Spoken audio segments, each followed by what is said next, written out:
Welcome to the Razor's Edge podcast. This is a conversation between me, Elijah Johnson, and my barber Carlos, filmed in Virginia Beach, Virginia, at Genius Barbershop. The reason why I call this podcast The Razor's Edge is not only because I'm getting my hair cut, but also I feel like my mind is being elevated and I'm also being enlightened by the conversations I have with my barber Carlos. The name is also from a novel written by Somerset Maugham. Somerset takes an epigraph from the Upanishads and quotes, "The sharp edge of a razor is difficult to pass over. Thus the wise say the path to enlightenment is hard." I paraphrased this quote and I made it the podcast's message. The path to enlightenment is as thin as a razor's edge. The message I want to bring to my viewers is that whatever you focus on magnifies. And there's going to be a lot of distractions that try to knock you off of your path, but you still have to remember your goal and remember why you're here and remember your purpose. Me and Carlos have these conversations to lift each other up and to help each other on each other's journey. And with that being said, I hope you guys can take something from our conversations in order to better your lives. Oh, thanks, man. That was smooth. That was super smooth. You wrote it out and kind of just went over it. Yeah, I just kept like redoing it. I was just like, what sounds good? Thanks, man. Because that's what I wanted to be, just like that double meaning, like razor's edge, all that, and then tying it to the book. Yeah, I love it. Yeah.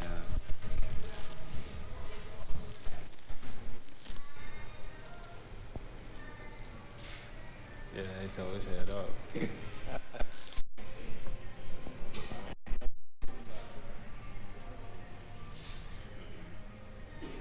Oh, you watch Joe Rogan too? Yeah, I love Joe, man.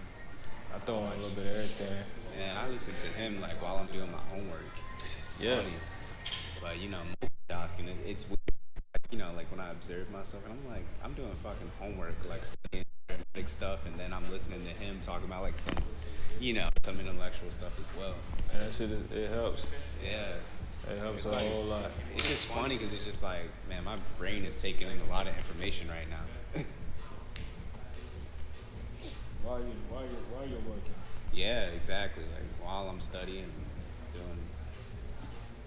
Granted, like what I do, it's not like too like focused, Like I can kind of do it mindlessly. All right, let's get this out so you can button up and color you up. They call that the flow state. Yeah.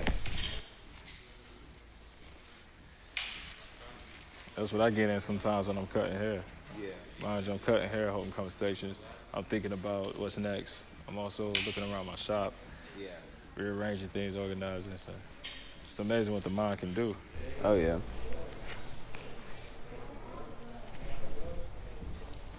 That big debate on is multitasking truly possible?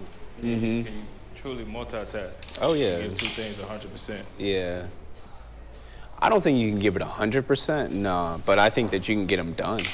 Yeah. Okay. That's a good way to go. Like a good way that I multitask is like listening to an audiobook but driving.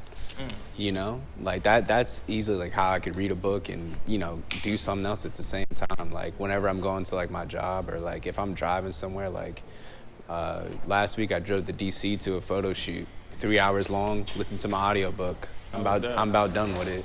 It was pretty cool. It was for a product shoot, so it was paid.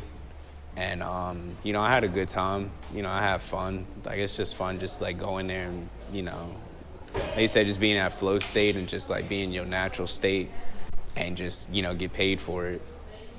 So. Yeah, that's the dope part about it. Yeah, so, eventually that's what I want to do, but I want to, make enough money, doing that. So that's, like, the only thing that I do. Seeing yourself in a creative form. Yeah. In a different light. Yeah. Your reflection in the mirror. Yeah. That's the thing about photography. It tells the truth. Mm-hmm. And you have to start mastering the art of reflection.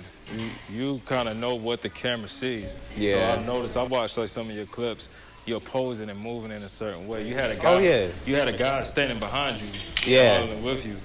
And I'm not sure who was the veteran in the room, Uh-huh. but from my perception, looked like you were. And like you were more comfortable And maybe because you were sitting down. Yeah. You may have been in a more odd position, but I was like, this dude is accurate.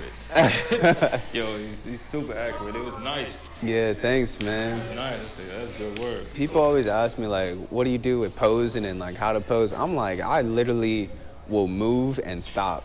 Like, I'll literally just, like, be like, oh, wait, that was good.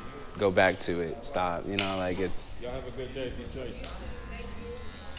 It's weird, but people are, like, amazed at it. Like... It takes a lot of confidence. Yeah, you know what? Yeah, that's what it is. It's confidence. Like, I'm not afraid to, like, look stupid. You know what I'm saying? Because it's funny because sometimes, like, the poses that look the most awkward or the most funny be, like, the best ones. Yeah. So that's why I don't even think about it too much, you know? Like, I'm just like, it's going to look good either way. Or, like, if it doesn't look good, it's funny because the ones that look, like, programmed, I guess you could say, look the worst. Like, yes. The ones where, like, you can tell, like, you're thinking too much about the pose. The mannequin poses. Yeah, exactly. Like, yeah, the mannequin poses. But when you start doing these poses that, like, you know, like, you kind of stop yourself in motion, usually be the best ones. Because, like, I don't know, it's just, like, a different, like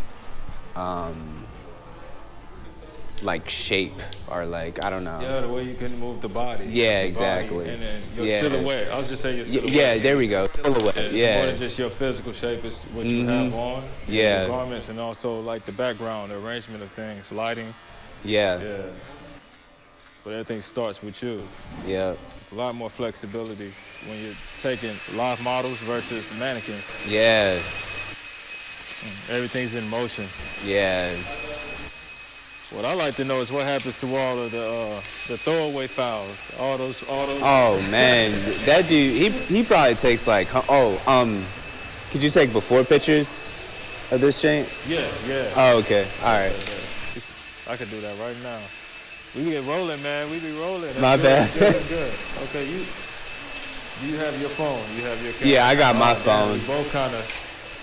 I think I'll still take a picture while it's recording. It should. Let me see.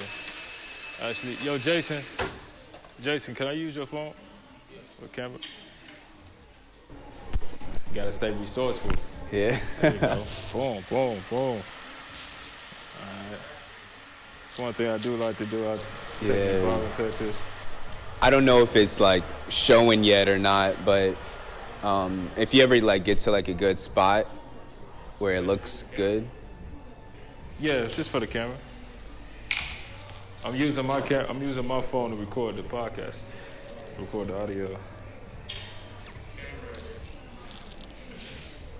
You got a lot going on. You got a lot of apps, bro. Yeah, bro. Alright. Yeah, I always try to find a sweet spot when I'm taking camera angles. Look up. Yeah. You can chin down a little bit. Boom, right there.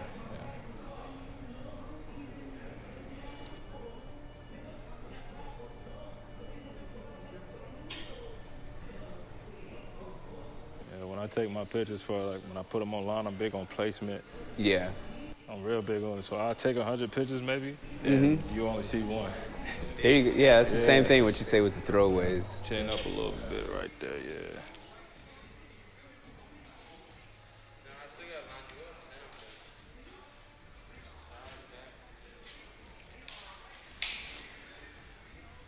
What else did you just want to catch, like a side view, or did you want the front view? I guess like with the crown, like that picture I showed you. Yeah. Okay. I did it, but this hair is a little longer than yours. Okay. And a little more wild. Yours is so wavy. Okay. It's crazy. You're gonna see. All right. You're blessed. That's the best thing I can say. Okay. You're super blessed. If you ever get to like a spot, you know, where it looks good, if you could just take a picture, that'd be great. Photos, boom, yeah, boom, for the for the YouTube thumbnail. I got you. Yeah. So that's probably like getting a crazy one that can catch people's attention. Yeah. And then go from there, so that'd be a challenge. I like that. Let's see.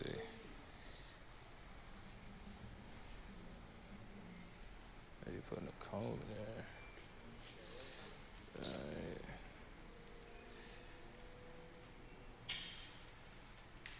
Yeah, so this process here, this is what do y'all call it in photography? Is this staging?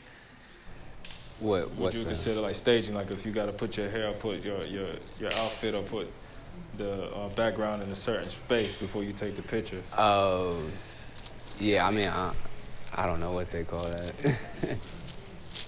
Boom, boom, I guess it'd be staging, yeah, like fixing like the little things. You mean? Yeah. To make it look a certain kind of way for the photo. Yeah. Let's go. Oh, this is the break. So we're working doing the razor's edge today. Yeah. Which is cool. Gotcha. Allows other people to see the process. Yeah.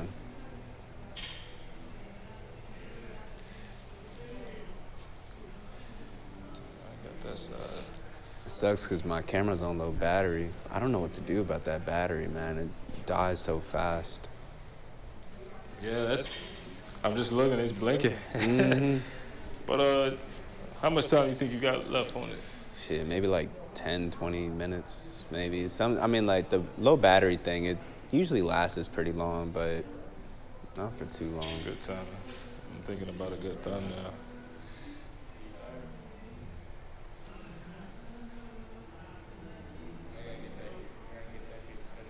I guess I kind of wanted to look like a fro, like before, of course, and then like after, then you see the change. It's a challenge to get your hair to a fro state because your hair is so curly. Yeah. Yeah, but I got you. Yeah, exactly. Like like with YouTube, people like to see, you know what I'm saying, like whoa, how you went from fro to waves, or oh, how you went from fro to curls, you know what I'm saying, like. It's because I want it to be like a side-by-side picture, like before, after. First cut, you guys gotta be ugly as hell. Yeah, exactly. It's gotta be ugly as hell. To get people's attention. Yeah. Beauty and the Beast. Because that's the picture that I showed you. Like his hair was all picked out, and then in the middle, the waves was. I think I got you now, Jack. So what I need to do is get my workout on. Cool. I used to watch this dude when I was younger, Paul Cantu. Yeah. I'm studying Paul Cantu right now. I'm on his heels. Little does he know. And it's been a minute since I've seen a Paul Cantu thing. I think it's just because he was a kid, man. Yeah. Well, that's our generation. Shit. Guys are growing up. I think I watched him when I was like 15 or 16. And I think I just grew out of him because I guess my style's changed. Yeah. From vintage to. Yeah, and to like. More modern. Yeah. Streetwear is always evolving and changing. I feel like our generation, we're so free, our spirits, that we're able to express our individuality with any garment, any linen, anything, any sneaker, any brand, any T-shirt. You can take a white tee and rip it up and dye it and flip it in so many different ways. And depending on your body, it may look one way on me and look a different way on you. Yeah. Which is cool. Nothing is copy and paste anymore. Yeah. The cookie cutter days are over. I mean, they're still here, but if you don't want to look like the H&M mannequin. No offense to whoever designs the H&M mannequin. All right, this is what we got so far. You just roll through. Yeah, that'll do it. Just roll through them. Yeah, man. Yeah. Yeah. So I was like, yo, okay. Well, there's plenty more in there, actually. Okay. That's okay. I mean, those are pretty good. I appreciate you, Jason. You got the good camera anyways. Thank you. You ain't got nothing gangster in there, do you? All right.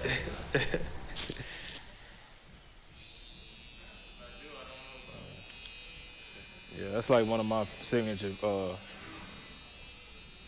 I always go with like the stronger side. So obviously, your right side is stronger than your left. Yeah. Barber turns with the hair, but then I always catch it at an angle. So that's a good. One of those is a good thumbnail. I could take some more. No, this would be good, and then we could. Yeah, one of those would be good. Yeah, you got a couple you can work with. Yeah. Yeah, and these look pretty good. I can do that same one and put the comb in it.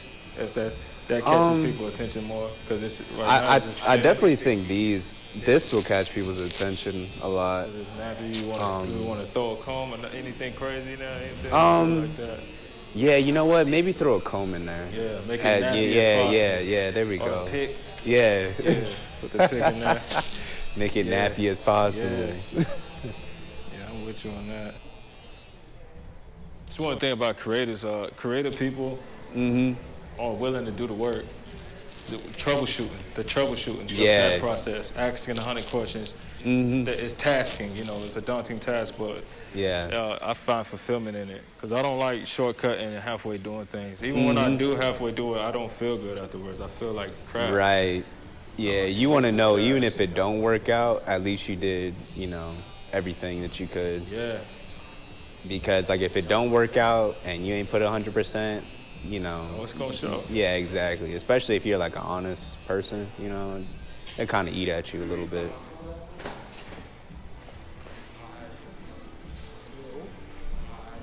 You a score? Oh, you went bowling last night? What you get? What you put up? Oh, word. Oh, so you bowl?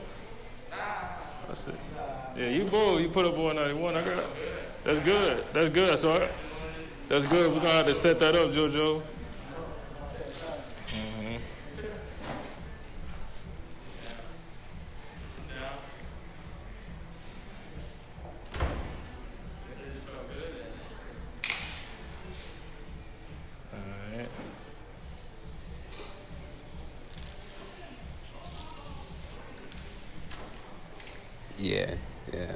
Yeah, that'll work. They gotta be ugly, right? Yeah. Yeah. Yeah. Cool. With the crown.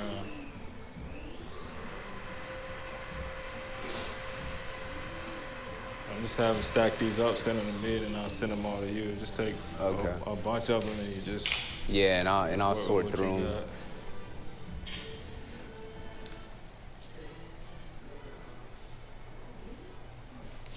It's a challenge, the process of getting the waves. You want to see the waves and see the nap. Yeah. Trying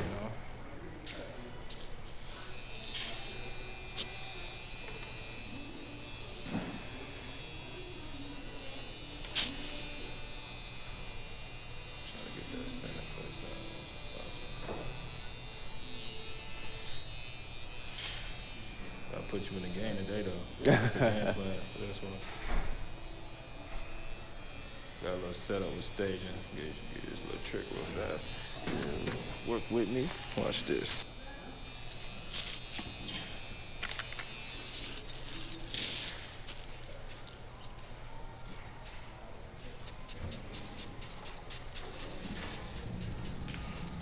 Yeah, the game now, man, it's like enhancements are key, you know what I mean? In any game, like fundamentally using all the resources that you have available. I was raised by an old school barber, so a lot of my substances are stubborn. I'm a creative, so I can see so much more I can do in this field if I was to utilize enhancements with like the halo light and like shampooing, deep conditioning, washes, hair dyes, rinses. Yeah, man. Being able to make hair pop even more, make it spring in your face. Just like makeup. Makeup is powerful. People sleep on it. Now barbers are using, and it's cool. I used to knock it. Yeah. But now I'm with it 100%. So like barbers are using makeup in order to enhance the cut, in order to enhance the presence and the feeling.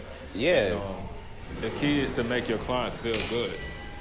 And that's the same thing when I talk about like with people like, because I model and stuff, and they talk about the makeup and whatnot. It's like, nigga, everybody uses that shit. Every actor you see, every magazine thing, like, yo, that's like, what do you mean? Like, and people look at it all weird. I'm just like, yo, you just watched Jumanji. Like, all the niggas had, you know what I'm saying, makeup on and stuff. To make, the most manliest men that you see wear makeup. And why is that? It's to make them look better, And it comes from people who don't take pictures. Like, you probably hear that from people who don't take, either they don't take very good pictures or they don't take them at all, because that camera will make you, like, second guess your stuff and like make you question everything. The crown looks a lot better.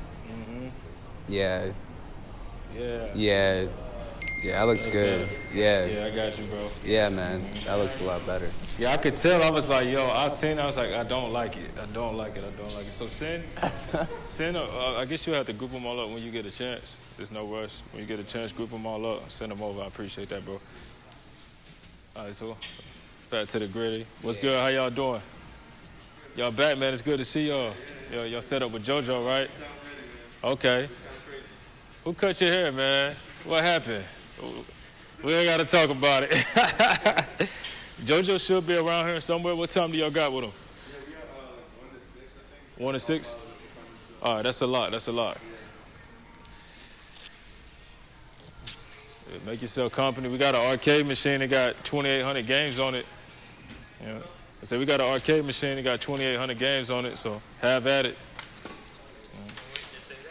Yeah, been waiting to say that. And get lost in that world. Yeah. So now we're back to the Grizzly. Hell yeah. It's cool that you understand marketing. You know, like the law of attraction. You know what catches people's eye. Yeah. Just same thing with the YouTube thumbnail and stuff. It's just like, yo, the things that get the most views when it comes to thumbnails, people like to see a dramatic change. You know what I mean? Like, especially like I remember I made this video on body fat loss, and like I had gained 20 pounds. I was like 160, and like nobody like ever thinks about this, but like a lot of it goes to your face. Me being a model and stuff like that. So, I bulked up to 160. Already knew what I was doing. So then I cut back down to 140, dropped 20-something pounds, and then my face looked a lot more structured. So then I titled the video, like, what did I do to change my face? I seen that. Yeah, exactly. So it was just like, what did he do? It looks like he did something, and then when you click on the video, all I did was lose weight and lose body fat, But people are thinking, like, what kind of stuff did he do? Like, did he undergo, like, some surgeries or something? Like, what happened? It's just like, nah. For the most part, it's literally like if you keep the body fat down, like your face is gonna come out a lot more structured, Just out with everything, like with abs, cut down the body fat, anything, like to look more toned, more lean. Learn about your facial structure, start Exactly. taking care of your skin more, like, your cheekbone, your jawlines. If you start to clear up those spots, you'll start to have highlights and shadows, and that can enhance the structure of your face, show more definition as well. Yeah, man. You get it though, Yeah, it's like you gotta break shit down to a science. It's just like, why is this person's face more structured than mine? Like, what's going on here? You know what I'm saying? Some of it is genetics, No, yeah, most definitely. I've learned that a lot of it is genetics, but you gotta play with the cards that you're dealt with. And that's not to say like, oh, okay, you'll never have a structured face. You will. It won't look the same as this guy's, but it'll look like yours, though. Adaptability is one of the best abilities. Adapt, overcome. Accessibility. Do you have access to the certain resources that you need in order to level up, in order to change things around you, to make that drastic change? Do your research. What you said about people are always looking for like that drastic change, I think it comes down to that's what people also look for in their life.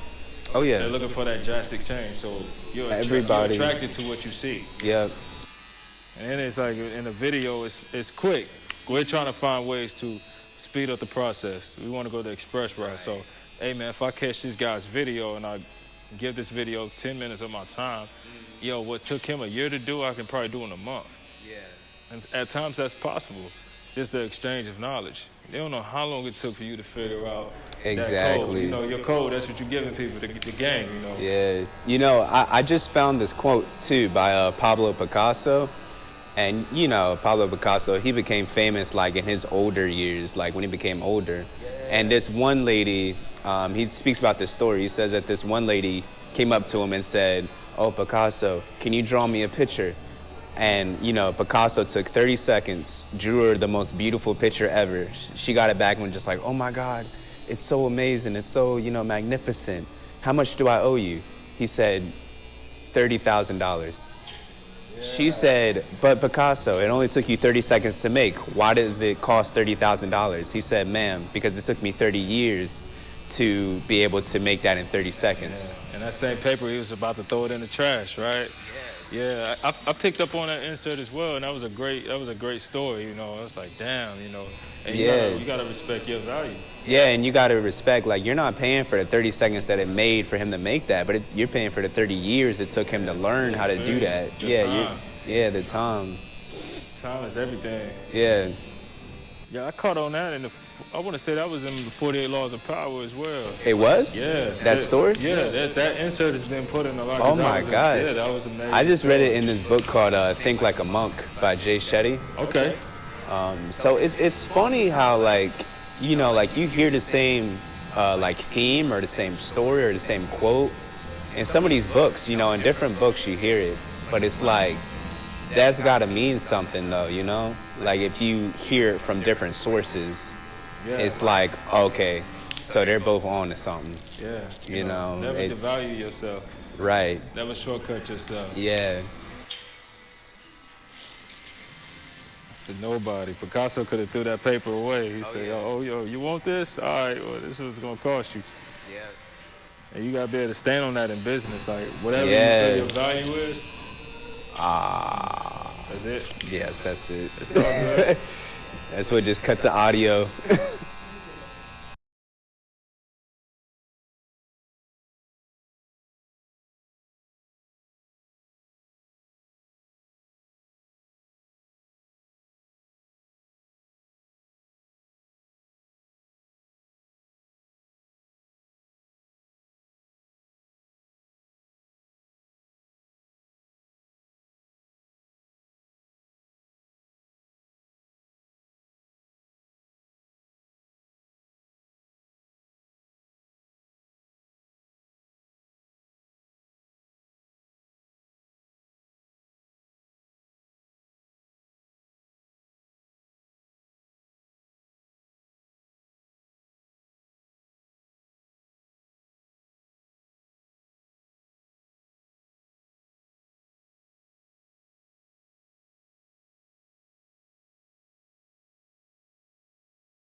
I just keep on reading.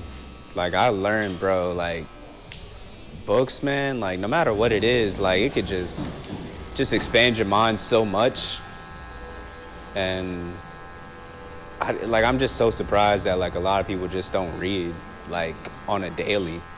A lot of people haven't took out the time to invest in themselves. Exactly. It's an investment. I think, people just don't want to invest that time, you know, like, in your, just, like, mentally.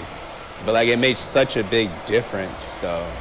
Like, you know, like, whatever you're working on could be like, you know what?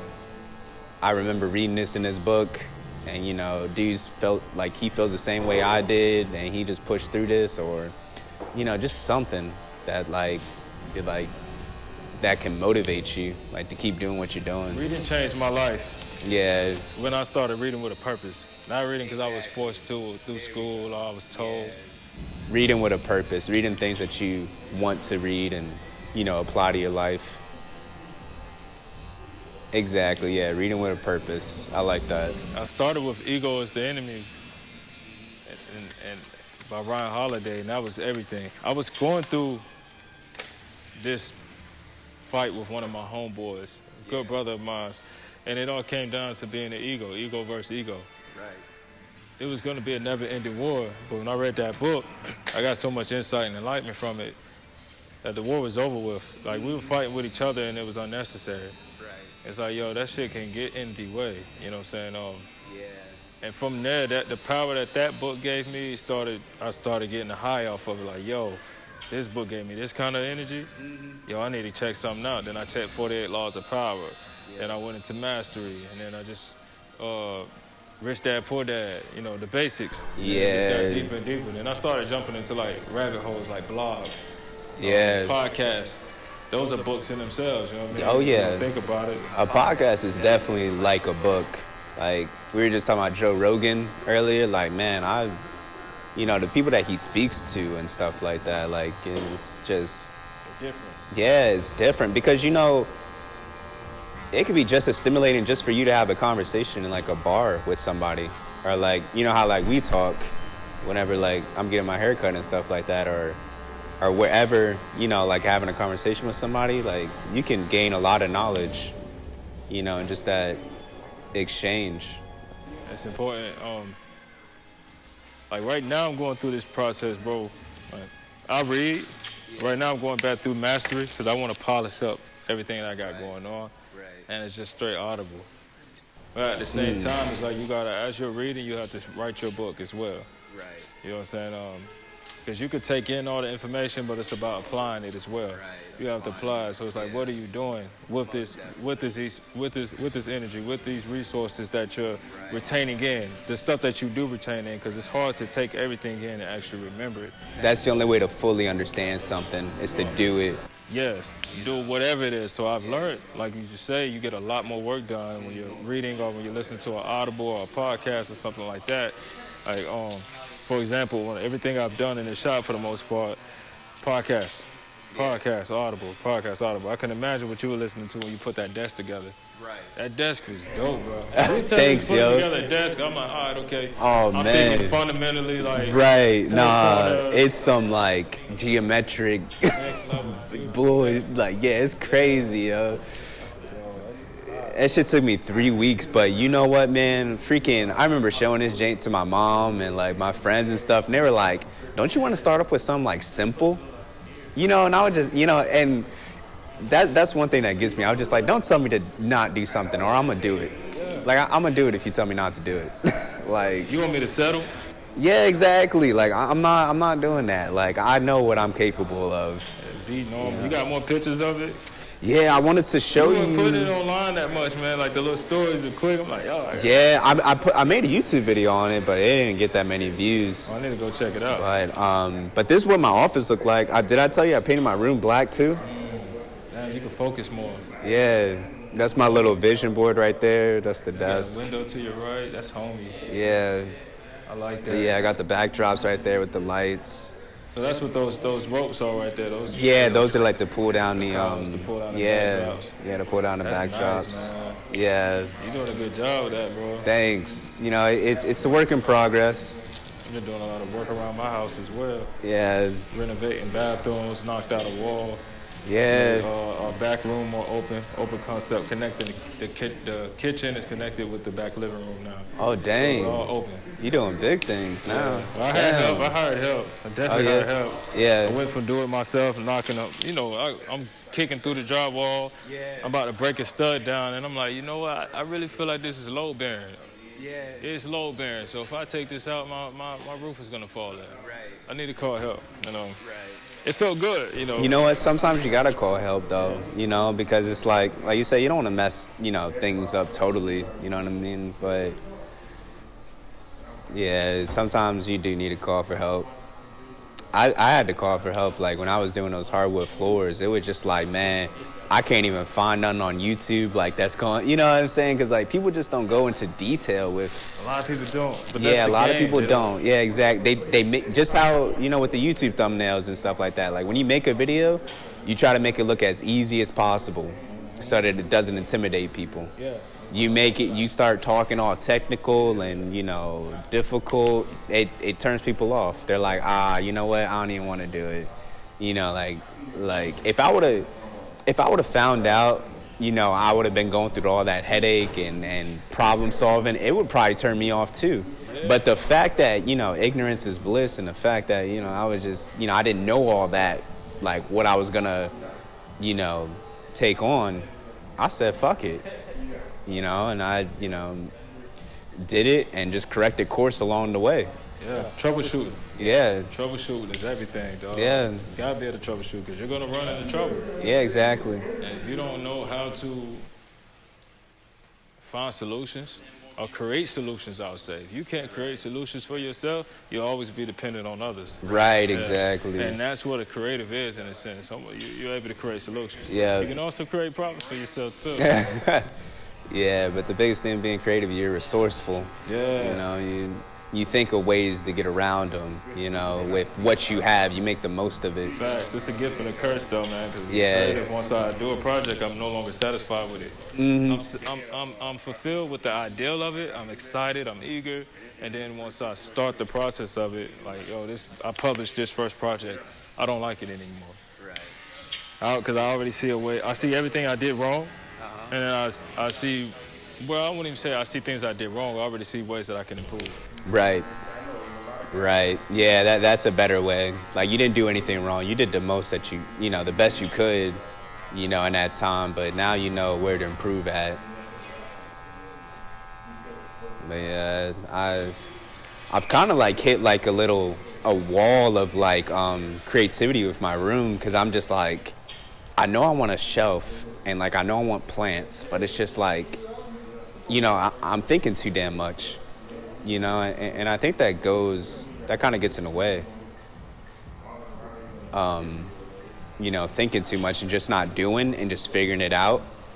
Because I'm like, oh, I'm trying to put plants on the wall and shelves and stuff, but that vision board's in the way. Like, where am I going to move it? You know, addition by subtraction. Yeah, yeah. You know, I'm over here like trying to like draw it out and doing all this, and it's just like, God damn it, I just gotta do it. Like, you know, I just gotta break myself and just like get it done. Yeah, just do it. And if it don't look right, move it around. You know, like, but the biggest thing is just put up those shelves and buy the plants and just figure it out later how it's gonna go up there. Sometimes you gotta hit the fuck it button. Yeah. You do gotta hit the fuck it button. Yeah. As you can see, you look around you. Yeah. Oh yeah, I see it. You made some big changes. Yeah. I hit the fuck it button. I was like, yo, what I wanted and what I needed to get done. I thought, and at the time I felt, yo, if I have more resources, more people, more strength around me, it'll be a little easier. Yeah, you always trying to find that perfect time, but there's not. There ain't no better time than now. Just do it. The darkest space I've been in since I've been in this shop has been when I found myself in a room full of comfortable people. Yeah. Or like, I say not comfortable, like more conservative people. More conservative. And I'm a creative. Right. I'm far from conservative.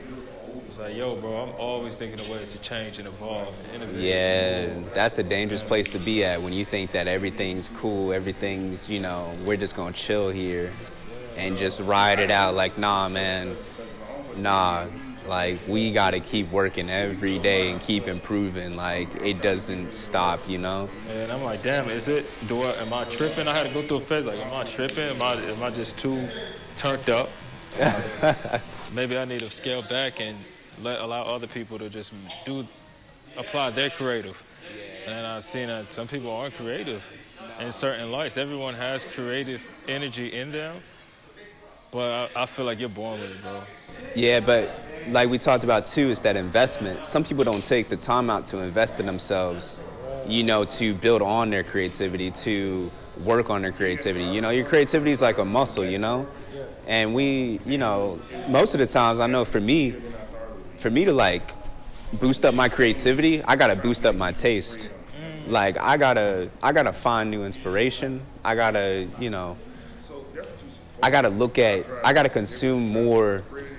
consume better things that look better. You know, like with modeling and stuff, like I look back at my inspiration for some of my pictures and I don't like it anymore. In some of them I think it's whack now, you know, and sometimes, you know, but back then I thought it was so cool, but you know, it's a process. Yeah, exactly. It's a gift and a curse. You're never satisfied. Yeah, you're never satisfied. You're always working. You're always improving. You know, and it's crazy. I don't think you ever get to a place where it's like, all right, I'm good. 10 out of 10, it's good. You know, like, nah, man, it's unlimited.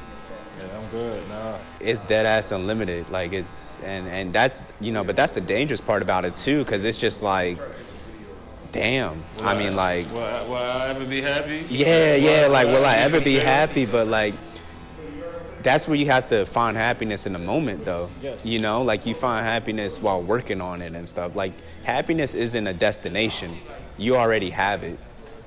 You know, it's not somewhere that like you're gonna get to in like a year or so. Like, you gotta find it now.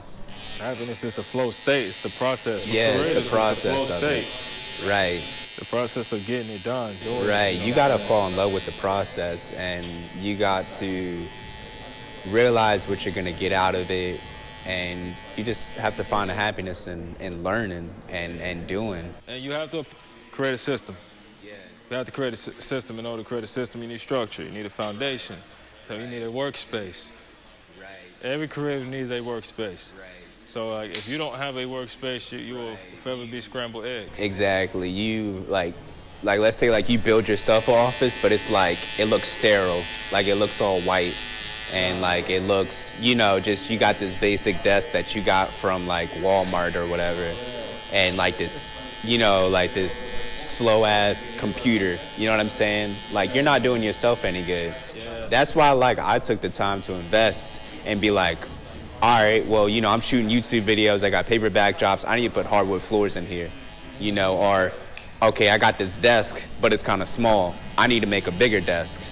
And I need to be able to like have separate compartments so I could put, different stuff on there, like speakers in the future. And like I got a piano too, so, I need a keyboard tray for that. I'm like these walls look so bright. Like, let me like calm it down a little bit so it's not so like straining on my eyes. Let me make it black. Yeah, bro, I don't like white walls. So it looks too sterile. Yeah. Like, it feels like I'm in a hospital or something, or like I'm in a workplace, like I'm in an office. Like, nah, this isn't an office. This is a fun place. Like, and when I walk into it, that's how I want to feel. That's the only way for me to work, at some my type of full... peace between the madness. Exactly, yeah. I want to be proud of what I have around me. I want it to be a reflection of me. Right. You know what I'm saying? So it's like, if you catch me slipping, you pull up on me, whatever the state that I'm in, and whatever's around me can speak for me as well. Right. It's like, I see some people's setups. I go in certain stores, or I go look online. I see people through Instagram or through their podcast, their stores, and I'm like, that shit is beautiful. That's an expression of them. I love it. Yeah. I like it. But I like to see individuality. Right. I don't want every single store, every single space to be the same. Right. Cookie cutter, yeah. Especially as creators. So it's like, there's a driving force that's going to push you to spit out your individuality a little bit more. Right. Day by day, day by day, day by day, day by day. Because you got to live in it.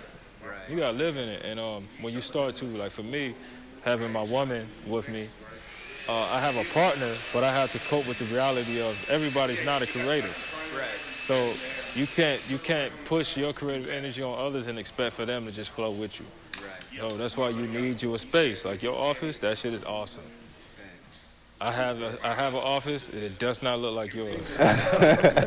Thanks, yo. It's upstairs. I got carpet on the floor, and I got some weird ass color wall that is neutral, like gray blue wall that my wife painted it when we first got in. And I have a shelf and I have a rack for my clothes and everything, and I still haven't mounted it up. I got drills and tools, and I got about 100 pieces just all over my floor. Yeah. And it's a madhouse. And I keep telling myself every day, I'm going to go in there and get it right. When I get it right, you like, when I get it right, man, I'm going to be working. Yeah. I'm going to be working. So now that you're getting yours right, when you go in there, are you able to work? Yeah. I'm like, I work, but then it's so weird. Like, I'll work, and then like, I give myself a little break. But then like when I give myself a break, I'm like trying to fix up the studio. Like I'm cleaning it up, or like it's funny, like on my breaks, like I'm still working. Like I'll be working on a YouTube video, but like if I give myself a break, like I'll look up on like Pinterest, like more inspiration, like to look up like, like what else can I do to this office? What else can I do to the studio? What other things can I add? And then, then I stop myself and I'm like, all right, I gotta get back to this YouTube video. I gotta edit this thing. Chasing that goat, man. Yeah. Chasing that goat. Yeah. So it's just like the studio and whatever else I got going on. Like the studio is always in the back of my head. It's it's on the back burner, but it's still cooking up. It's still it's still going. Everything around me, bro. Any space I'm in, from my car to my kitchen, to my shop, I'll see something like, yo, I need to upgrade that, I need to update that. I don't like that, it looks crazy, it's sloppy. And then and you only got but so much time in a day. Yeah, that's the curse part of the creative. You see so many things you can improve, enhance, adjust, fix. And after a while, something stays the same, you no longer like it. Like there's gonna be a day you may not like that black in there anymore. Right. And I'm gonna think about changing it. Yeah. Like you only put an accent wall in here, and then all of a sudden, Yeah. I mean, like for a while, like before that, like I was dealing with that office for like maybe like 2 years. You know, like with carpet and all. You know what I'm saying? Shake. Yeah, and I was okay with it, but I think once I started, you know, like looking up more YouTube videos and like taking YouTube more seriously, I was like, yo, I need to transform this shit. Like, you know, I see these people's, you know, offices, like how you said, like that looks fun to be in, you know, and that's how I want to feel like, you know, like, damn, this is fun, you know. I want better do a shoot in my office. Yeah, exactly. So Yeah. like for real, when people come in here and they be like, bro, you ready to do like a photo shoot? You ready to do like a video for the shop? And I be like, nah, bro. Shop is beautiful. I'm like, nah, G, it's not. It's a process. As a creative, I appreciate. It's flattering that you already are in love with the process. But the canvas is still incomplete. Right. You gotta wait till it gets. I mean, like, cause that's what I'm trying to do too. You know, like with the YouTube videos, like I wanna eventually like have like a tour of my YouTube studio, like my dream YouTube studio, you know. But like you said, when people, that's good. That's gonna get you a lot of views or hits right there. Yeah, so it'd be many people that want to set up their dream YouTube. yeah, studio. and it'd be nice too, cause it's just like, yo, I made like 80-90% of the stuff on my own too, you know. But it's just cause, you know, I ain't got money like that, you know what I'm saying? Like a lot of people, they'll buy that $800 desk. They'll pay somebody to paint the damn room. They'll pay somebody to put in the hardwood floors. Yeah. I did that shit myself, you know? Yeah, I had to. Like how we said, you know, us as creatives, we gotta make the most of it. Yeah, bro, that's what I did in here. Yeah. I made everything shake. I was part of the drive for me to do it myself. I didn't just wake up and say, I want to do this. I want to break down this tile and grind these floors down to concrete myself. Right. I want to get up on a 12-foot ladder and jump in my Raptors and paint and install lights myself. No, I didn't want to do it, but it had to be done. Right. It had to be done, and I say, yo, with the resources I have, Right. I have to be the one to do it. Yeah. And then, you know, that's positive, because when you go through a process, creatively, constructively, you gain more strength, you gain more power, you gain more experience. And me going through the process of painting the Raptors, now anytime I go in any space that's industrial and it's open, I already understand the process. Right. You appreciate it more, probably. Yeah. I mean, as artists, like, you know, we appreciate people who do our medium or our type of like art more than anybody else, than just like a stranger. Like how you appreciate the person who painted who painted the Raptors or who did the concrete floors. Like you'd be like, damn, I know how much work that took. But somebody who knows nothing about it, they ain't gonna appreciate it that much. They're just gonna walk over it, literally, and not think anything of it. Yeah, that's why when I see your room, I already know the process. I'm like, yo, you did that desk though? I was like, yo, my man's went crazy. Everybody's so surprised that because it's like one of the first things I've ever made. I've never seen a desk in that shape. Yeah. In that style, in that concept. Yeah, it's actually inspired by, it's meant for like music studios. You know, like there's compartments for like the interfaces and speakers. Yeah, I seen and that. Wire I was monitors. jealous. Yeah. And keyboard tray for the piano and stuff. Cause I have a desk downstairs. Yeah. And I had to get this IKEA desk and the shelf to put it on the side to put my interface in, and then I have my studio monitors, and then I also got a house full of wires and cords that go to like microphones and all that I gotta store away. And I'm like, yo, I need something that I can customize that makes more sense. So when I seen your desk, I'm like, yo, that's the shit that I need. But just in my own little twist to it. So I'm like, yo, one day I'm gonna have to build my own desk. It's a process, and you gotta be ready for it. But that's the only way that you'll be more comfortable and more efficient with what it is that you do. I don't like being in a scrambled state. I'm not a fan of it. That's where meditation comes into play. Yeah. And I'm able to relax. I focus more on my breathing. No matter what you're going through in life, anxiety is going to come your way. Oh, yeah. And you just got to breathe. Yeah. You got to breathe and focus. Yeah. Figure out, like, okay, where am I at now? Where am I coming from, and where am I trying to go? Right. And then with breathing, you'll find a pure direction. It'll be more peaceful because breathing is life. Yeah. You know, I think that's one of the main things, too, is anxiety that keeps me from, like, starting something. It's like, oh, what if it doesn't look good? You know, or, oh, what if it doesn't do this? What if it doesn't do that? And then you got to ask yourself, why does it matter if it doesn't look good? Can I not fix it if it doesn't? Yeah. How does it feel, though? Yeah, I think it's that feeling of, like, and you know what it is, too? It's criticism from others. I think I feel like that because, you know, like, during the process of me making that desk and me doing the hardwood floors, I would always have my mom and sisters come in there like, oh no, you messing up. Oh no, that looks horrible. Oh no, that looks this. Oh no, that looks that. Right? You know? Oh, damn. And I think that's at the root of it. It's like I don't want to look like a fuck up. Yeah. You know, and I have to seriously ask myself what it is that keeps me from doing the things that I want to do. And I have to understand that, like, where it comes from, too, you know, so because... outside noise. Exactly, it's outside noise, but also what I got to understand is that, you know, my mom and my sisters, the ones who are talking, and this usually happens with life, is that you hear the most criticism and hate from people who don't do the shit that you do. Yeah. Or who can't do the shit that you do. That's a fact. That's a They fact. got, you know, they say the most. Yeah. They talk the most. That's true. And you just use that as fuel. Yeah, exactly. Use that as ammo. You know what I'm saying? You know, yeah. You know, and, you know, those people, like, you know, my family and friends, people who are telling me, like, that desk looks too complicated. No, I'll start off with something simple, you know. And just like, no, I'm going to do it because you think that it's complex and you think that I can't do it and you think that it's that competitive, like, nature thing. It's like... Nature. It's like, you know what? No, I'm gonna take pride in knowing that I'm doing this because nobody else wants to do it. Like, I'm gonna do I think it. it's possible. They're a little on the edge about it, you know. Sometimes I used to take it personal, and at times in that moment I take it personal, but it's temporary because I go deeper and I be like, you know what? This is the universe.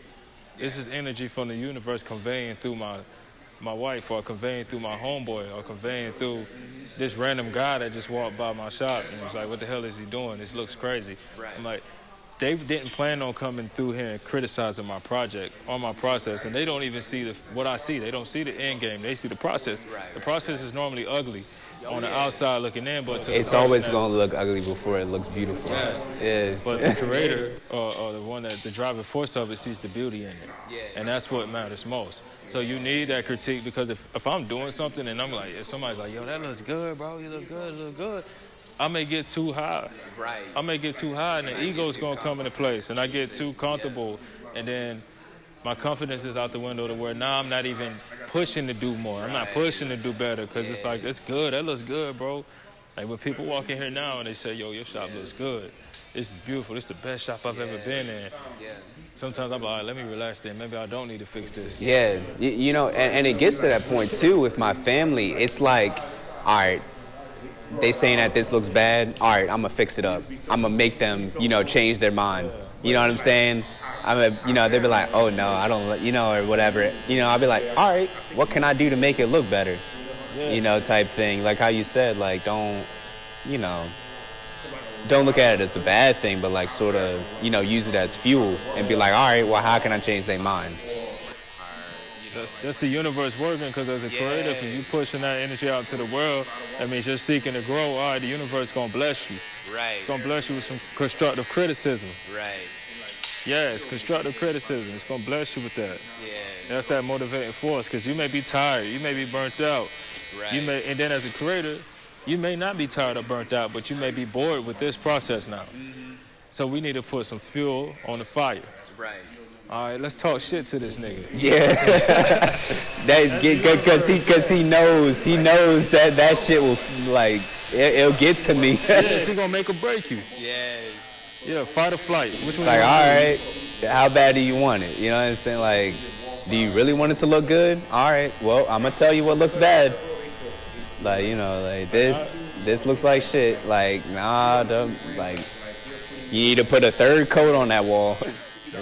And sometimes I hit the fuck it button. I hit the fuck it button. Oh, yeah. So like now, like my wife, me and my wife, we paint. Raquel, we paint all around the house. She's doing more painting around the house now more than me. Naturally, she's at home. Yeah. And we just got our bathrooms redone, and we got our laundry room refinished, and it looks beautiful. The tile work is amazing. My homie JC helped us out. Right. He did all of the work, honestly. And we just did the painting. Now there's paint in certain spots that it shouldn't be. Right. Like it just like it may get on the door, it may get on the it may No, get man, everywhere. but sometimes you just gotta be like, okay, you know, or whatever. Yeah, no, sometimes you do have to say fuck. I said fuck it so many times. I see my wife sees the dark navy blue she wanted, and it feels good. But you might see like this little dark navy, but it's just like, whatever. That's paint on the light switch. Yeah, it's just like, fuck it. yeah, fuck it. As an artist, as a creative, I'm like, yo, that's where my individuality is. Exactly. Yeah. So I've been in a spot where somebody like, yo, bro, you know, is that paint off like that? Like I had a guy came in here, and he was like, bro, you gonna finish and clean all this paint up? I'm like, nah, that's how I wanted it, bro. I was like, I wanted it to be raw. I wanted to show the imperfections and everything like that. And I was like, that shows that you're focused on the details. Yeah. I was like, that's good, bro. I was like, I mean, you can go up there and touch it up if you want. But you know, yeah, but you know, people who say that are probably people who paint though. Like only people who really notice that shit. People who paint, or some people really are anal about. Are looking for something wrong. Yes, some people are very, very attention to detail. That anal on it. As a creative, I do have attention to detail, but I'm everywhere. Right. So it's only but so much focus I can give one thing, you know what I'm saying? Creatives are always multitasking. That's why I was saying, like, as a creator, can you multitask and give things 100%? Give multiple things 100%. Just how you was talking about with the, you know, that little paint on a light switch or whatever, it's just like, would I pay somebody $400 to do this shit, or would I do it my damn self for $50? Nigga, I do it for $50. Fuck all that $400 for a room shit. Like, hell nah. Yeah, and I found a way to make it make sense. Anything that's going on, any problem, I can find a way to make it make sense. Like, oh damn! All right, this is a good example. I could talk about the paint on the light switch, right? So, the room it's a good like marble deep navy blue. It's beautiful. Yeah. She changed the faceplate off of the light switch and it's black. Yeah. But the light switches themselves are white and you can see the blue on the light switch. I was like, yo, now I gotta take the light switches out and paint those black so they can match the faceplates. Right. And then I'm like, you know what? Fuck it. Yeah. Blue, black, white light switches. Guess what? My ceiling is white, so they match. Cool. Yeah, fuck it. Yeah. That's a solution. And then it tells a story. Somebody will be like, "Hey, bro, you got some paint on the light switch." I'm like, "Yeah, man, me and my wife," and I can tell you. And then you can tell the story about it. Yeah. But if nobody sees the paint, you ain't got a story to tell. Nobody would know that you did it yourself. That's a fact. I've been in people's homes, and I'm not even looking. I kind of somewhat have tunnel vision. I'm looking around, I feel the vibe, I see how it feels, how it smells. And then I'm more focused on, I'm in somebody else's house, let me be respectful. Let me stay out the way. Where do I sit? You know, I'm not coming into somebody's space to criticize or critique that. If you ask me, hey, bro, what do you think about this office? What can I work on? I'll look around at everything, and I evaluate all the work you've done. So if I see you've done so much work, I can see a little blemish here, and I'm like, bro, you did a good job, bro. Don't even worry about it, just relax. Because I know you already see those things. 9 times out of 10, when you ask somebody, what do you think? Then that means you're asking somebody else what do they think to kind of confirm what you already thinking about or what you've already thought. Like, I don't like this. What do you think, bro? Yeah. If I tell you it's bad, I'm just confirming what you already knew. Go with your gut. Right.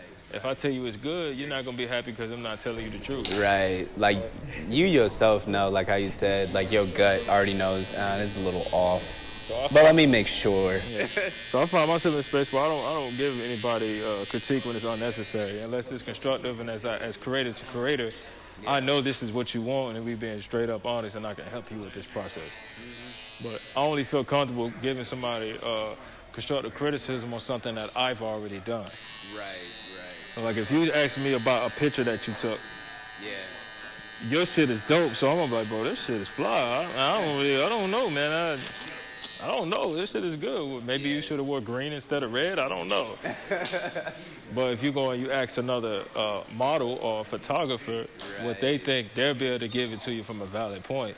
Half the time we ask the wrong people what do they think. Right. You gotta ask from a place like where somebody has expertise at and where they're competent.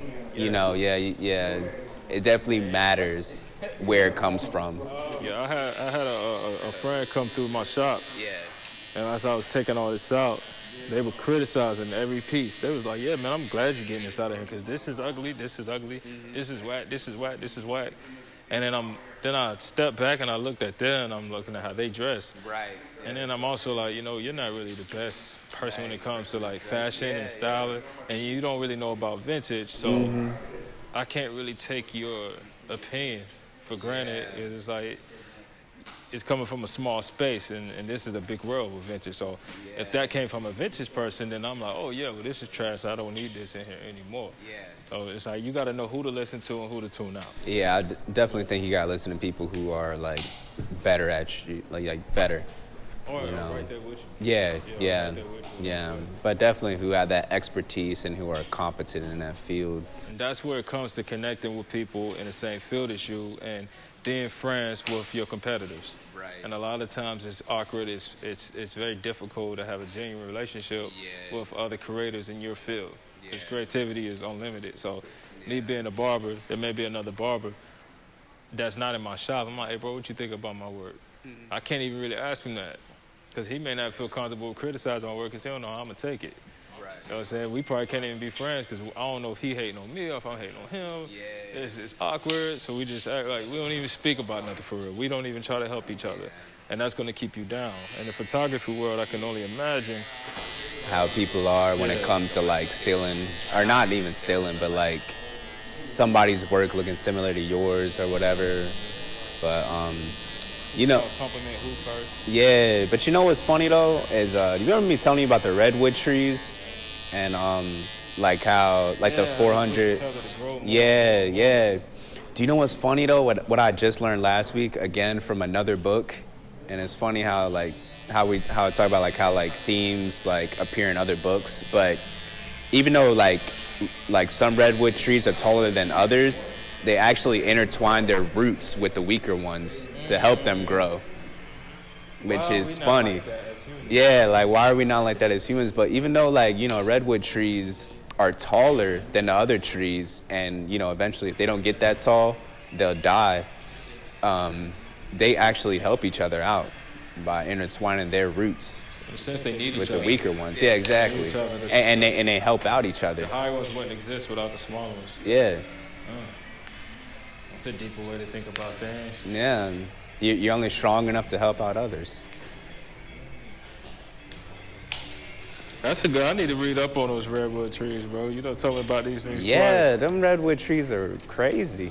Trees get big as hell too, dog. Yeah. There's some crazy trees like in California. Sometimes I see like random things on social media. And you'll see a picture of a tree and a person next to him. It's like, yo, the person would be like the size of a marble. Right. And the tree would be the size of a house. You know right. It's like, Jesus Christ. Like, yeah. What's going on here? Like, nature is amazing. Yeah. Nature is amazing. That shows you that life is limitless, you know what I'm saying? Yeah. And you can go as high and become as big as you want to be. It's all about the mind state. It's all about the mind state. Now, as humans, we have our physical limitations, but mentally we don't have any limitations at all. We put ourselves in cages. Yeah, we do. We limit ourselves, and a lot of the time it's that outside static. Right. It's people that want to like dust up our mirrors and, you know, keep us away from our true selves. Yeah. Sometimes it can be yourself. Like what I've learned about static is just a frequency that hasn't been tuned. So like, if I'm talking to this brother here and he's not in tune, that's just static. The more static I take in, bro, I can't even hear myself. I can't even hear my frequencies, and it's going to be harder for me to bring in other frequencies. So I try to stay as in tune as possible with whatever it is that I have going on, and I only speak about what I am in tune with. Right. You know, when it comes to like politics, there's a lot of static in that for me. Right. I'm not as in tune as somebody that's on that stage. Yeah. So I stay away from that. When it comes to barbering, I'm in tune. I can Right. speak about that. My frequency is gonna be pure. It's gonna flow like music, Right. like sound. Now, I'm learning to watch what you eat, watch what you say. You know what I'm saying? Stay in tune and stay in tune with other people. Don't Yeah. take offense to the static. It's not personal. Right. You know what I mean? It's like, yo, it's crazy, bro. It's crazy. I didn't understand it. I used to have a lot of static on me. I used to talk about shit I didn't even fucking know about. Right. Just talking, blah, blah, blah, blah, blah, talking. And when I learned about the power of frequencies and energy, everything changed for me. Yeah. Everything changed. I'm like, yo. So it helps me seek out what I really want to hear. That's why, like, when you go on social media, on YouTube, prime example. There's so much sound on YouTube. Right. There's so many frequencies. What do you tune into? Yeah, but when it's all out there scattered, there's a lot of static, and you got to seek through and find those frequencies that are right for you. Yeah. And like me and you, we can listen to Joe Rogan's podcast, and we can find enlightenment from it. Right. Shit is in tune, but to somebody else, that shit is just bullshit. Right. They may find more enlightenment from Wendy Williams. Right. You know what I'm saying? Yeah, Joe yeah. Rogan. Not knocking Wendy, but just from my perspective as a creator, Yeah. I apply more the ideologies of the guest speakers that come on Joe Rogan's podcast versus the rumors and the gossip that Wendy Williams may speak about on her show. Right. You know? Yeah. Everybody's different. Right. It just depends on what you consume yourself or feed Yeah. yourself. The Like, alignment of your frequencies. yeah. You got to find your tune. Yeah. That's the best thing to say. You got to find your tune. Oh yeah. It has to be authentic. It's like music. You can hear Beyonce, right? Right. And you want to be like Beyonce so bad. You singing, you feel like you Beyonce. You want to be the next Beyonce. You will never be Beyonce. Right. You got to be yourself. Right. Find your tune. And as a creator, that's a challenge. Mm-hmm. That is a challenge because you taking sound from other people. Yeah. Other ideas, other things you've seen, and some of it is internal. You don't even know where it comes from. Mm-hmm. I'm saying, just think about like Picasso was a brilliant man. Yeah. Picasso's spirit lives on. Right. And if reincarnation is real, he's somewhere out there, somebody else doing something else. Yeah. Kobe But like you Bryant. said, it lives on because their message, like it lives on. Like you said, like people, they can be inspired by Kobe Bryant. They can be inspired by like Pablo Picasso. Like I like take like a lot of quotes from both of them people because like with Kobe Bryant, I remember like I started like actually like doing what he said he was doing, and it's kind of weird, but like Kobe would talk about how he would study film and how he would study Michael Jordan and then like try to do the same moves Michael Jordan did. But when he tried to do them, it didn't look anything like it. But he still pulled it off. It just looked like, it looked like Kobe. But in actuality, it was like influenced by Michael Jordan. And I kind of do that with modeling too because, I flip through magazines, I look through, Pinterest or Instagram pages, and, I try to do the same thing that this person did, but, switch it up a little bit and do whatever. And it's the same thing what Kobe did too. He like takes inspiration from other people, and that's what I do too. Like I take inspiration from other people, but when I execute it and I try to do it, I got different resources, I got different clothes, I got a different budget, and it turns out to look like something original and something, It's me. authentic. It's Yeah. good. Yeah. Because you got your own taste. Yeah. And you put your twist on it. Yeah, like Shit I remember ain't like automated. the last shoot, I was looking for like this all white suit, couldn't find it. All I could find was all black. So I just said, fuck it, I'll just do all black. And that's just one of the ways that like your fuck ups are actually the things that make things you. Yeah. You learn from your losses. You learn from Yeah. your failures. I love to fall on my face. Yeah. Okay, bet. Watch when I get back up and I clear these blemishes. Hell yeah. The biggest thing about being ambitious and creative is you're very impatient. Yeah. Very impatient. And I have to be very patient with this process that I'm going through because I was excited. I was a kid in the candy store. There's a process to get this shit open. Right. And when I got it open, it was a rush. Right. A rush of just positive energy, good energy. And I was up. We was up. Right. But I wasn't fulfilled. I wasn't happy. Why?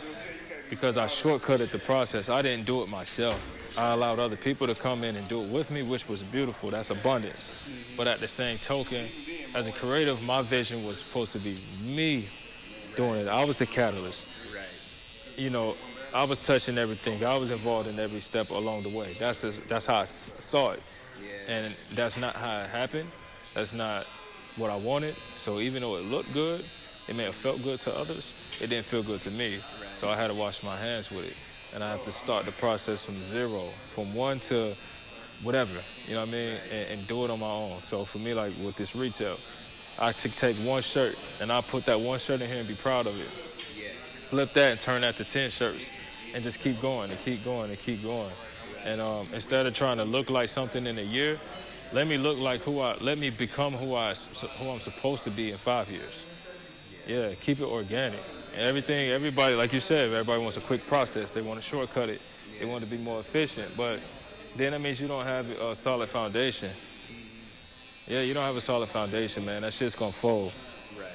Yeah, it's quick, but there's no quality. Yeah, like, you know, you got to build character. Handcrafted, like your desk. Yeah, exactly. Yeah.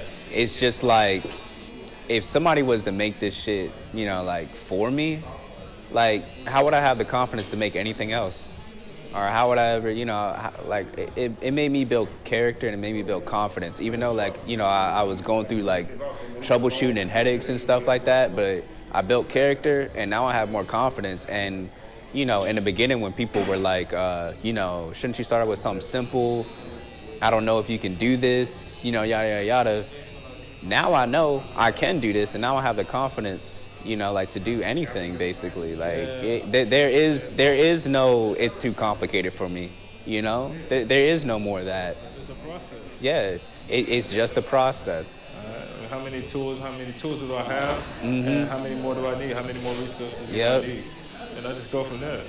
Yep. So it's easy. I remember what you're saying right there, right? So when my boy who was going to start this up with me, when we was going through the process, it got very hard, and then COVID hit us in the face. Right. And I wasn't worried. Yeah. I wasn't worried. I was just like, okay, another challenge. We'll get through it. Right. He had told me, he said, man, bro, we should have just stayed where we was at. We was good. We was straight. We were comfortable. And I was like, at that moment, we broke up. Yeah. Yeah, we broke up at that moment. It was done. Like, we disconnected from each other. The energy just wasn't there anymore. And he's a very in-tune brother, very sharp brother. Blessed, but at that moment, I'm a creative, my drive and my ambition, I seen more. And it didn't matter what it took, what expenses were gonna come. I was willing to sacrifice it all. If I had to sell everything that I possessed in order to get this job done, I was willing to do that. And he wasn't. And I'm like, damn, okay, instead of me taking that personal, that means it wasn't meant for him because it wasn't his idea, it wasn't his dream, it was mine. And I was trying to bring other people along the way with me. And I keep trying to do that because also as a creator, I'm a caregiver, I'm a lover, I love to share. I love to give other people my ideas, and I hope that they take those and run with them as well. I was like, some things you got to keep to yourself and keep for yourself and do for yourself. Right. And that's the only way that you're going to keep your character intact. Yeah, and that's the way, too, like how you tested him, like, sacrifice. Like, are you willing to sacrifice as much as I am? You know, when you sacrifice something, that means that it means a lot to you. Yeah. You know? And, like, that's one of the highest, like, places that you can come from is love. Like, why do you want to do something? Like, for the love of it, you know? Like, if a parent was to, like, stay up all night, like, to, I don't know, like, to help her kid out with her homework or whatever, like, a parent's not going to, like, be like, oh, my God, like, I don't want to, you know, like, this is so exhausting, I can't do this, yada, yada, yada, and just give up. Like, nah. Like, she's going to stay there and help him out with the homework, like, for the love of it. You know, like, that's a sacrifice. She's sacrificing sleep. She's sacrificing her own time to help out her kid. And that's the same thing, like, as a creative. It's like, you know, I'm going to sacrifice my money. I'm going to sacrifice my time. You know, I'm going to sacrifice a lot of things for this, you know, because I love it, you know. And when you don't receive that, you know, same type of energy from a person or from, like, a partnership, somebody that's involved with the Yeah, process with you. yeah, somebody that's like involved in it with you. It's just like, oh, so you're not as down as I am. It's a turn off. Yeah. I used to take it personal, but I gotta understand that. Yeah. I asked myself, whose process was this? Whose vision is this? Is it our vision or was it my vision? Right. And if it's like, if I say, oh, it's my vision, then I'm like, yo, I can't expect nobody else to take my vision as serious as I am and give it as much love as I'm going to give it because it's my vision. They have a different one. Right. Yeah, that doesn't make me any better than them or anything like that. Yeah. It's just, yo, this is my vision, so I need to make sure that I secure my vision. Right. I'm doing this shit myself. That was your desk. You seen your vision. You needed to do it. Because if you would have hired somebody to do it, it probably wouldn't have turned out the same way. Yeah. But, you know, it was a sacrifice, too, because, you know, when you bring that up, it's like, yo, I remember, like, I was down to, like, my last, like, $400. Yep. And I would just, like, you know what? I've been bothering myself about this damn desk, and I know it's going to, you know, elevate and push me to work even more and to work better. I need to do this shit. So that's what I did. You know, I spent my last $400 or whatever, you know, and, you know, was broke, you know what I'm saying, for a little bit till next paycheck. But, you know, I told myself, you know, like, I'm going to just get a next paycheck. That's it, you know. I'm going to just wait till the next paycheck. But, you know, I still saved money on that desk, believe it or not. I mean, you know, to buy it without building it would have been $800. So, I mean, I spent half of that money just building it myself. But, man, building it myself and learning all this stuff, too, priceless. Worth way more than $800. Yeah, bro, I was down on my last doing this process. And even now, like, I went to a space where I was like, yo, you know what I'm saying? I had to take care of a lot of projects in my home. And I said, yo, let me do this for the love of my family to give them peace, right? But with this last, I had a project. I said, yo, I'm going to take this $1,000. I'm going to take $1,000 and I'm going to put it into my creative. Right. And in order for me to get my creative project to the state I want it in, I'm going to need like 50,000. But I only got 1,000 right now. I'm going to take this 1,000 and I'm going to make 2,000. Then I'm going to make 3. Then I'm going to make 6. I'm going to 8. And it may take me, have a good day. And it may take me 5 years, 10 years. But I'm going to go through this process and enjoy it. Right. Yeah. And and it's like the strength that you get and the high that you get from boosting your character. Right. You know, that grit. That grit that you pick up. You know what I'm saying? It's priceless.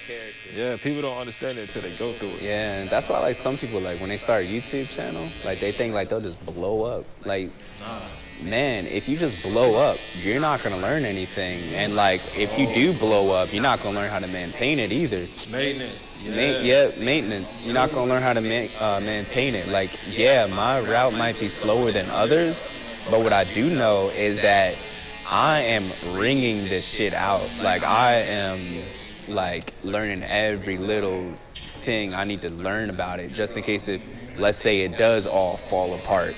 I know how to get right back up, and I know how to build this shit from the ground up. Well, that's the beautiful part about it. Then that means you have no worry. I don't have worry when I'm going through the process. I have worry before I start it, because I'm thinking about the audience. Because as an artist, as a creative, you're not doing it just for you. And it's being real. It's like you're doing it for an audience of people that don't even exist for real. And then that'd be my worry. It's like fucking up, messing it up, because it's not a perfection thing, but this is alignment. This is how I want it to be done. Right. And it's like, damn, that'd be that barrier. Like, get that out the way. Get out of the worry state. And once you get out of the worry state with that confidence, man, that character, anything is possible. Yeah. You got to get out of that bullshit, though, man. You got to get out the mud. You got to get out of your head. You asked me, my wife was talking to me the other day, and I felt a little worry on her with something that I had going on. And then I was like, yo, we don't need none of that shit in here. Get that shit out of here. Nah, we don't need no worry in this house. We good. Because, like, I'm not worried because I've been through the process. Right. Prime example, somebody can come put a sticker on this door and say, you're not following COVID guidelines, so you have to shut this down. It will hurt. It will sting. But am I worried? No. Why? Because I can go do it again. Right. I'll do the same thing again, and the process probably be a little smoother because I've done it already. Like, when you do things on your own, people can't take shit from you. Can't take it from you. Somebody can come take your desk right out your house. It's like, all right, I'll build another one. Exactly. Like, Probably it's just, be a better one. yeah, exactly. I was like, you know what? That one actually has some flaws, and I did want to fix some things Yeah. up. So you know what? I appreciate that. Thank you. Money is another tool. Money is important. Yeah, but money is definitely a money tool. doesn't rule or control me or Right. influence me to do anything I don't want to do. Yeah. I just understand, like, damn, I definitely need this bag in order to make this happen. Uh-huh. Because I need these resources. Yeah. But it's like, if I got to give my last dollar in order to get this done, I will. Yeah. A conservative, they're going to wait until they have $100 before Right. Wait for the perfect. perfect you know, time. Yeah. Perfect this, perfect that. I got too much ambition to wait. Yeah, too much. Just how you said, us creatives, you know, we're impatient. We could be impatient sometimes, but you know, it works out in our favor. 2019, I was in that shop when I got the keys to that shop, and I started to do everything, and I knocked the wall out, and then I tried to knock another wall out, and they told me no. I had a limited amount of space in order to do what I wanted to do, and I knew what my vision was, and I said, I cannot do it in this space. This is out to spending like $20,000 in this space between everything. And I had to look in the mirror and tell myself, am I gonna be a conservative? Or am I gonna hit that fucking button and be a go-getter and go pursue my dreams and go get what I really want? Am I gonna settle right here and it's not what I want just to be comfortable and play it safe? Nah. So I washed my hands with 20K and started from ground zero, and I had to throw another, in total, between me, my wife, and my partner at the time, we put 50K into this. And it's like, yo, I threw away 20 in order to put more money on me, which in a sense, in business state, it's like, that's dumb. Why would you do that? You could have just, with your overhead you had over there, you could have saved this amount of money and made this much more money. I was like, yeah, money is cool, but I wasn't happy. That was the number one variable. I wasn't happy. I said, I was not happy. And I'm like, yo, I got a space now to where I can chill in this space for 10 years, and I can do so many different things. At first, I felt when I got here and I started to do a lot, I was like, yo, it's crazy, man. I feel like I need more space now. And I'm like, nah, that's not what it is. I'm limiting myself already because I feel I need more space to do more shit. No, I need to be creative and constructive and precise with the space that I do have. Make the most of it. So this is my barbershop and this is my canvas. I'm a creator. So I have a canvas that I can always change, and it's free flowing. So it may be every day something's different. It may be once a year. It may be every other month. But I have a canvas. I can do a project, find love in it, find fulfillment, and when I'm done with it, wash my hands with it and do it again. Do it again, do it again. And that gives me peace. It may drive others crazy, but it gives me peace, bro. I'm like, yo, and I found my concept. My mom be yelling at me all the time with the office. She's like, why do I feel like my house is always in a constant state of influx? Like, it's never, like, you know, clean or organized or this and that. And it's just like, I'm always thinking. Always, bro. You never said, how your mom doing? Oh, she's doing better. A couple ways in there. Yeah. And once you throw that mat down, I don't know what you be doing when you go home, bro. I know. I just be putting the gel in and brushing and do-rag. That shit get crazy. Yeah. But nice. All right, so I ask my boy for his camera. Yeah, if you could just take a picture of that. I'll do it before and after. And when you get home, you can probably wrap it up, take it off, and then do the afterwards with the spin. Yeah. Because it'd be cool because you jumping into a different space. Use that variable. Like, damn, he was in the shop, and all of a sudden, now you somewhere else. Yeah, it's pretty cool because I'm supposed to be doing a video for this company, this hair company. So I just use their products, and you know, people can see the difference from there. All right, so that's what you're about to do now. Yep. That's cool. Kill two birds with one stone. Yes, sir. You know, just a few birds. Talking to some people in the business world, especially that are more money oriented, and that's fine. Or they have like systems. They're like, yo, you know, as a creator, maybe you shouldn't be in business. That's why it's very hard. You see a lot of artists, they struggle. A lot of artists are broke. A lot of artists are depressed. Like, music artists, physical artists that like draw and paint. You hear crazy stories about them going broke, going down bad, going through all this stuff. And from the outside looking in, they seem broken, but they seem to find fulfillment and happiness with the work. And the projects are beautiful. because there's pain in them.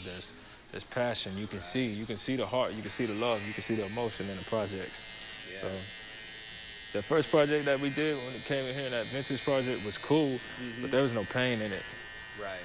There was no passion. Because I didn't go through a process. It was quick. Right. Connected with 4 other guys that were very, very, very enlightened in the vintage world. And they've been stacking up on quality pieces for years. Right. And we just plugged it in. It was automated. And I was like, oh, this is whack. Not because they're whack or because the idea of it was whack, but because I didn't go through the process myself. Right. Yeah, you gotta go through the process yourself, bro. You gotta learn. You have to. Trust the process. And don't rush it, man. Hustle. Always hustle. Yeah. You gotta have some hustle in you. You can't drag your feet.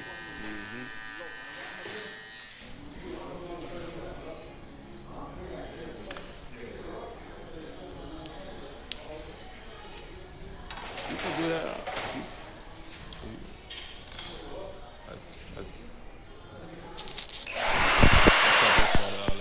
I said, if you want to get it, bro. I don't want to stop that.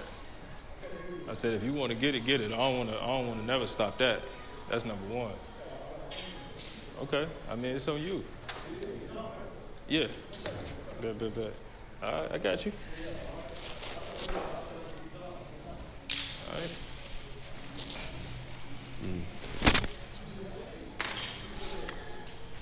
That's like parts of that process, like that. Those examples there, what I learned, like who wants what and who needs what. Yeah.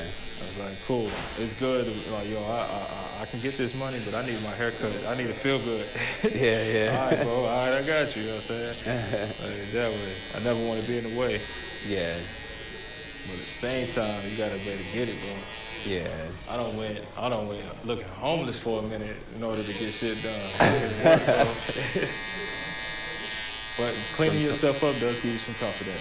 Oh, yeah. Like a fresh shower. Yeah. You definitely got to take care of yourself first. Like, make sure that you good. Don't, I mean, like, I always make sure, like, I have a savings. Where? Wawa?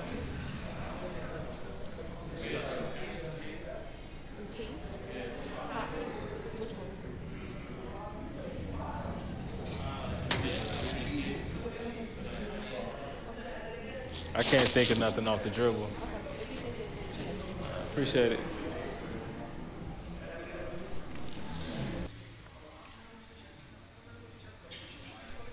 I remember back in the day when I used to go to Wawa, I used to get like this mashed potato bowl or something. I forgot Yeah. what it was. I don't know if you ever had it before. It's like they used to do it around the cold season. It's like, it's bad. You said it's bad? I talk about it now, like it's turkey, gravy, and mashed potatoes. But I'm thinking about it, it's from Wawa, so Yeah. it ain't the best. Yeah, it's probably not the best for you. If you grinding and you hungry, you gotta eat, do what you do, but Yeah. like, no, I could chill because I'll be home soon. Yeah. Sacrificing everything, like sometimes I go without eating, getting a project done. It's 3 o'clock in the morning. I be doing that, but I don't even be thinking I'm hungry. Like I'm just so like into the process. Flow state. Yeah, that flow state that I don't even think about hunger. But that's the state I like to be in. Yeah. It feels good. Yeah. Especially, it's helping me out too, like with the diet and everything. Be like, all right. That's why I try to stay as busy as possible. Me too, bro. Yeah. Me too. You So good. Yeah. I don't think I could be one of them people who take naps all day or like watch TV all day. Yeah, I can't. Nah, I can say I can watch content all day if it if it got Like something to YouTube, do with what I'm doing. Yeah, something stimulating.